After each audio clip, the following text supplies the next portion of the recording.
সেটা আর কেউ দেখেছেন আমি জানি না। বলো।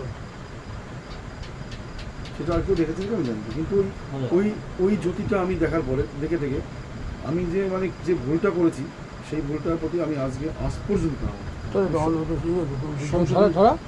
সংশোধন করতে পারি না।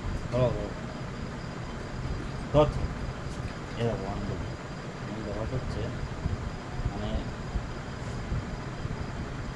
এই যে তোমার কাছে আমি একটা জিনিস শুনলাম আগে, তুমি বললা বেশ ভালো জিম মিম করা যেরকম টাইপের তুমি সেরকম টাইপের, কিন্তু আমি যদি দেখলাম ভুড়ি মানে এই শিব যাকে বলে আর কি, সেরকম ভুড়ি দিয়ে ভাষায় আর কি শিব যাকে বলে ঘটনা হচ্ছে যে যে রূপে পূজে এগুলো তারা ফাইনাল তুমি তো আধ্যাত্মিক বিষয় তো। চলো চলো চলো এবার না না কে না আধ্যাত্মিক ব্যাপার।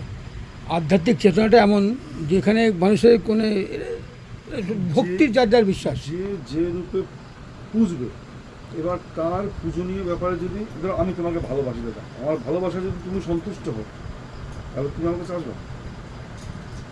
তোমরা তো দুজনেই দর্শন পেয়েছি আর কি। ও বলছে আমি সেটা বলছি না। না না এটা সত্যি কথা। শোন, ভক্তির একটা ব্যাপার আছে। আমি হ্যাঁ ওটাই বলছি আমি সবার কাছে না, সবার ভক্তি সমান না। ঘুড়ি ঘুড়ি এরকম শিবির দেখেছো আমি ঘুড়ি, এবার না, এবার তুমি দেখেছো জিম, তুমি কোনটাকে সত্যি বলে মানবা? দুটোই সত্যি।